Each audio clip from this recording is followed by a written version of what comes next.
ଯେଉଁମାନେ ଶାଗ ଖାଇବାକୁ ପସନ୍ଦ କରୁଥିବେ ସେମାନଙ୍କୁ ତ ରେସିପି ନିହାତି ଭାବରେ ଭଲ ଲାଗିବ। ଭଲ ଲାଗିଲେ ସେମାନେ ନିହାତି ଭାବରେ ମୋ ଚ୍ୟାନେଲକୁ ଛୋଟ ଲାଇକ୍ଟିଏ କରିବେ, ନୂଆ ଥିଲେ ସବସ୍କ୍ରାଇବ୍ କରିବେ, ଆଉ କମେଣ୍ଟ ବକ୍ସରେ ଜଣାଇଦେବେ ଯେ ଶାଗ ଭଜା ସେମାନଙ୍କୁ ଭଲ ଲାଗେ ବୋଲି। ଆଉ ମୁଁ ସତ କହୁଛି, ଯେଉଁମାନଙ୍କୁ ଶାଗ ଭଜା ପସନ୍ଦ ନୁହଁ ସେମାନେ ନିହାତି ଭାବରେ ଓଡ଼ିଆ ହେଇନଥିବେ।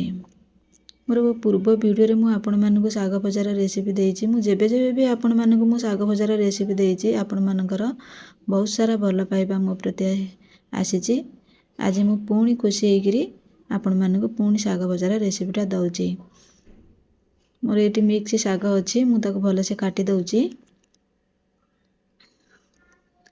ତାପରେ ମୋର ପୂର୍ବ ଭିଡ଼ିଓରେ ମୁଁ ଆପଣମାନଙ୍କୁ ଗୋଟେ ଚୁନାର ରେସିପି କଥା ମୁଁ କହିଥିଲି। ଆଜି କେବଳ ସେ ଚୁନାଟା ମୁଁ ବନେଇନି, ଆଜି ମୁଁ ଅଟା ଚୁନା ଦେଇକି ମୁଁ ଶାଗ ଭାଜିବି।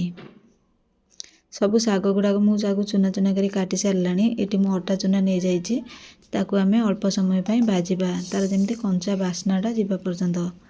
କଞ୍ଚା କଞ୍ଚା ପକେଇଲେ କ'ଣ ହେବ କି, ଅଟା ଚୁନାକୁ ଯଦି ନ ଭାଜିକିରି ଆମେ ଚୁନା ଶାଗରେ ପକେଇକିରି ଭାଜିବା, ଶାଗ ଭଜାଟା ତାର ଟେଷ୍ଟ ଭଲ ଆସିବନି। ଆମେ ଯଦି ହାଲକା ଟିକେ ଭାଜିଦେବା ତାର ଟେଷ୍ଟ ବଢ଼ିଆ ଆସିବ।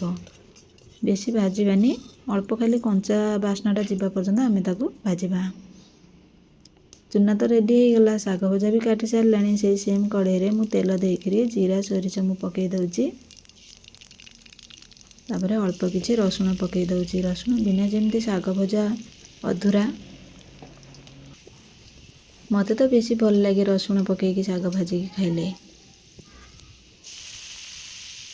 ତାପରେ ଶାଗଟାକୁ ମୁଁ ପକେଇ ଦେଉଛି, ତାକୁ ଟିକେ ମୁଁ ଲେଉଟାଇ ଦେଉଛି, କାହିଁକିନା ଅଧିକା ଶାଗ ମୋର ଅଛି। ତାକୁ ଟିକେ ଉପର ତଳ କରିଦେଲେ ସେ ସବୁଆଡ଼େ ମିଶିଯିବ, ମସଲାଟା ଆମର ସବୁଆଡ଼େ ମିଶିଯିବ। ଆଜି ମୁଁ ଶାଗରେ ପାଣି ଦେବିନି, ଆଜି ମୁଁ ପେଜ ରଖିଛି। ଏଥରିକ ଆଉ ଭୁଲିନି, ମୁଁ ରଖିଛି ପେଜ ରଖିଛି, ସେ ପେଜ ଦେଉଛି। ଭାତରୁ ବାହାର କରିଦେଇଛି ମୁଁ ପେଜ ଦେଇକିରି ମୁଁ ଶାଗ ଆଜି ଭାଜୁଛି।